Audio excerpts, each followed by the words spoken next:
So students, this is our last video of this chapter and last video for today's lecture.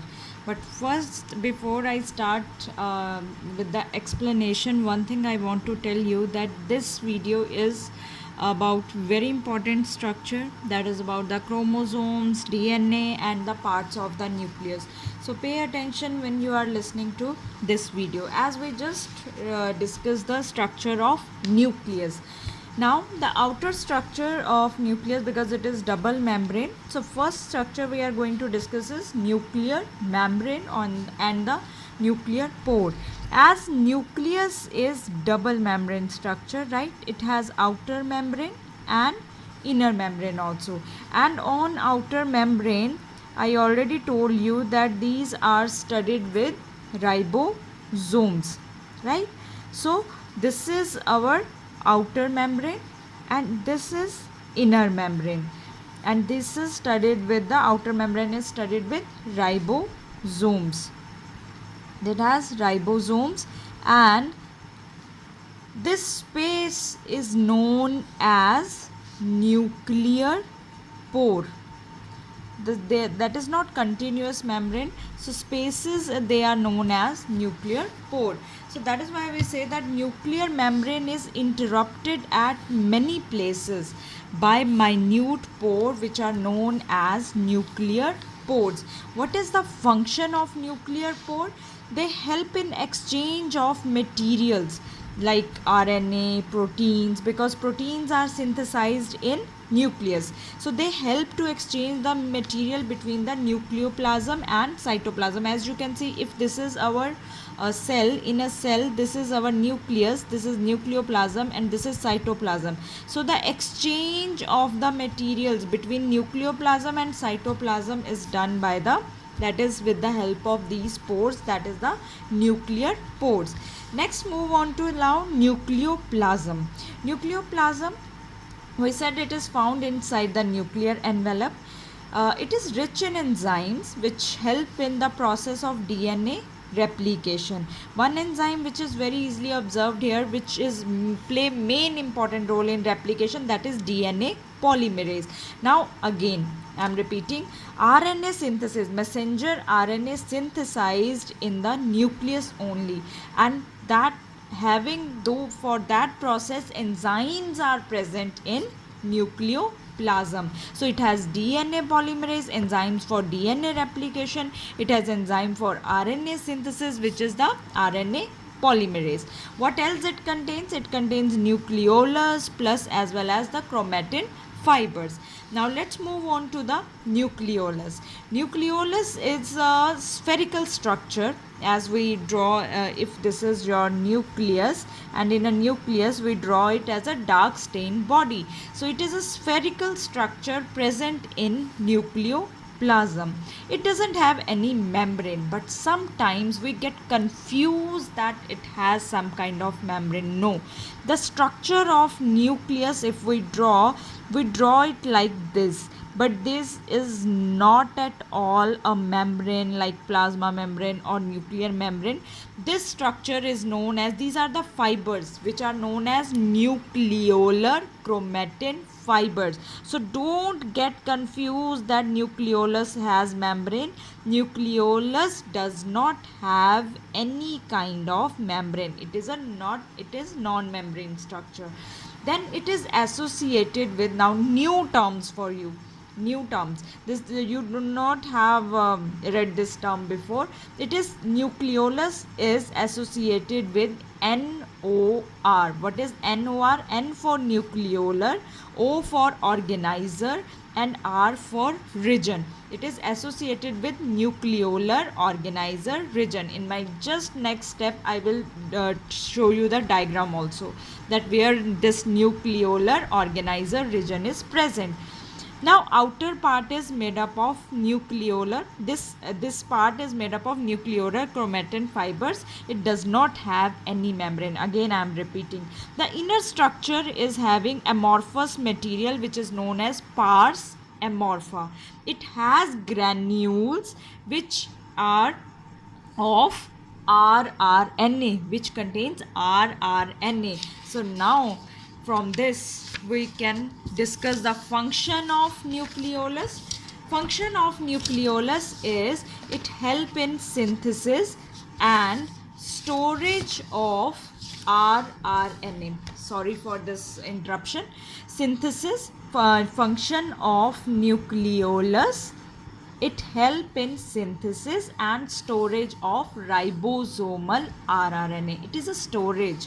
Basically rRNA granules, that is what we written there, that this amorphous material is pars amorpha, and granules, these have granules which are of rRNA. So rRNA that is stored and synthesized in the nucleolus. It play very important role in spindle fibers. In next chapter we are going to discuss this term spindle fibers, right? So don't worry about that if you don't understand this term here. That is about our next chapter. More number, where nucleolus is more in number, it is more in those cells which actively carry out the protein synthesis, because protein synthesis happens in the nucleus. That is all about the different parts of the nucleus. Now let's move on to our main fiber or thread-like structures which are found in nucleus, that is the chromatin fibers. As you can see, if these are thread-like, then these are known as chromatin fibers. But if they are condensed chromatin fiber or many threads, if you can combine, you can take from your mother also many threads and start combining them, they are form a dense kind of structure, right? That's way in the cell, when these threads chromatin fibers they combine, that form a rod shaped structure which is known as chromosome. And chromosome has two arms. This is first arm and this is the second arm, which is joined with the help of a spherical structure. They are combined, these two arms are combined with the spherical structure which is known as centromere. So centromere is a point of contact between two arms, right? These chromatin fibers, they were first time discovered by scientist Fleming. Don't worry, the more and more you will revise, you will be able to get or very familiarized with these main scientists which are important for you to know also, right? Now I told you that in next chapter we are going to discuss these terms, spindle fibers, then many times I use interphase, cell division, right? So interphase is one phase or one stage in cell when cell divides. So during interphase, chromatin fibers, they are of two types, heterochromatin and euchromatin. What is, sometimes this comes in 2 marks also or 1 mark, that what is the difference between heterochromatin and euchromatin. Heterochromatin are the chromatin fibers which are non-transcribing, means no RNA synthesized in these with the help of these fibers, and they are called late replicating chromatin also. They are early transcribing, means transcription means from DNA to RNA formation, that is known as transcription. From DNA to DNA, when we make DNA to DNA, that is known as the replication, right? So euchromatin, they are helpful in the early transcribing fibers and they help in early replicating also, but these are non-transcribing and late replicating chromatins.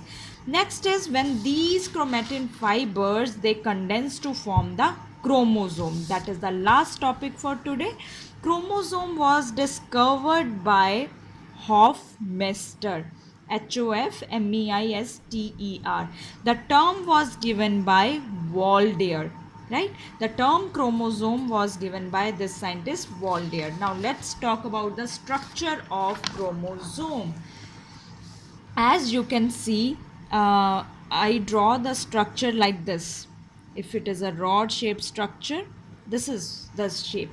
Now if I broad the view, then how it is going to describe this spherical structure is actually our first constriction, This is primary constriction. It is known as first constriction, which has now chromosome has two arms, right?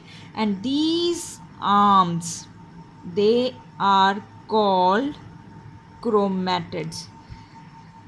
One by one we are going to label this constriction is known as primary constriction. Constriction is some kind of, see, that is some kind of bulge, that is called constriction.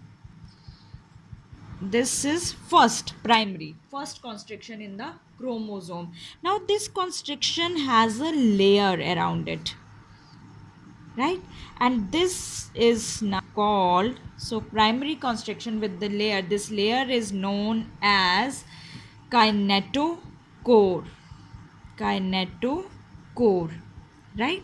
So around primary constriction there is a layer which is called kinetochore. We said spindle fibers, so this is the point where in next chapter we are going to form the spindle fibers. Now inside these two arms, they are filled with the material which is known as chromoplasm. Chromoplasm. Chromoplasm. Inside these arms, these are actually where DNA is present. Inside this arm there are propeller structure present, and we call these structure as chromonimata. Always remember one thing, that these chromonimata, they are having our DNA, which is genetic material. In microscope, these chromonimata, they look like this, right? First, their detail is not present for us to discuss here in this chapter, because that we will have to discuss in 12th class, right? But for your understanding, you need to know that there is pellar rod like kind of structure present in chromoplasm, which is called chromonimata, which has DNA.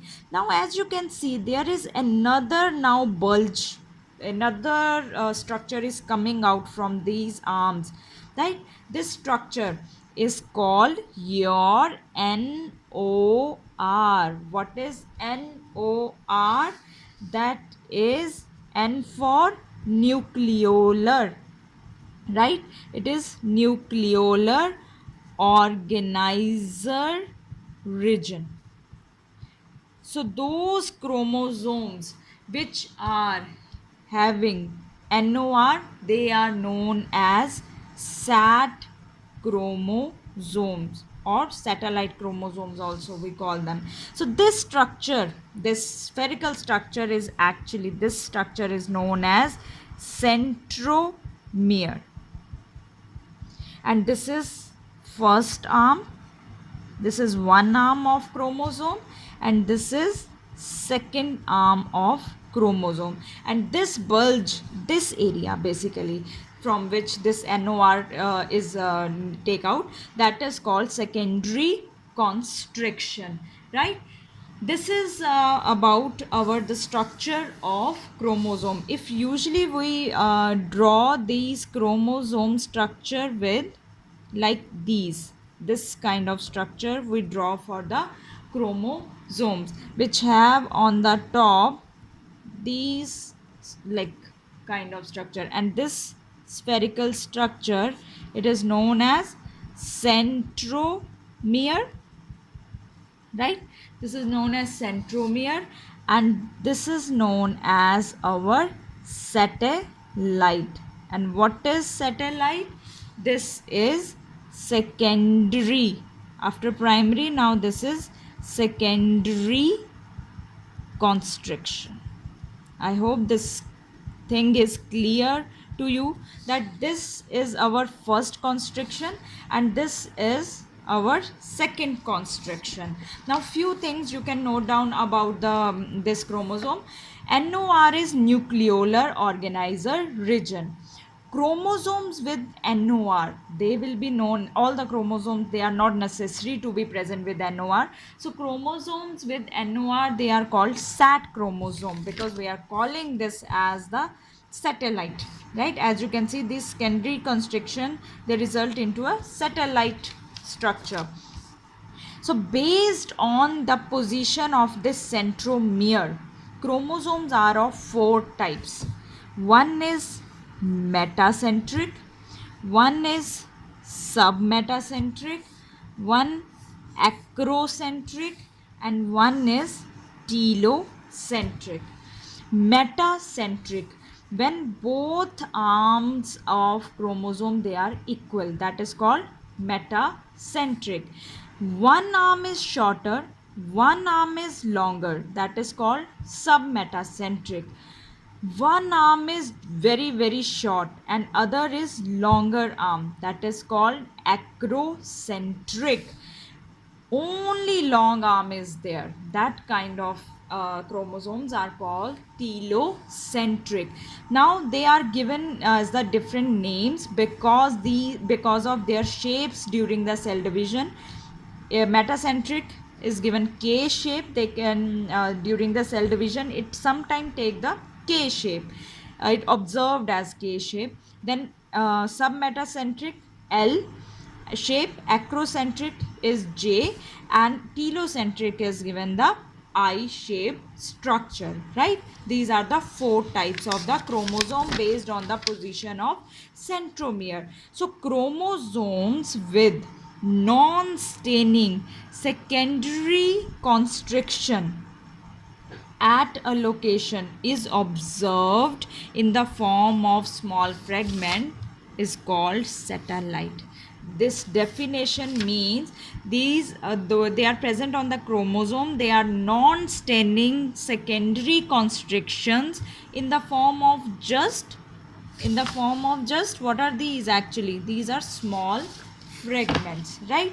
So chromosomes with non-staining secondary constriction in the form of the small fragment is known as satellite. This is all about this chapter. So here we are finished with this chapter.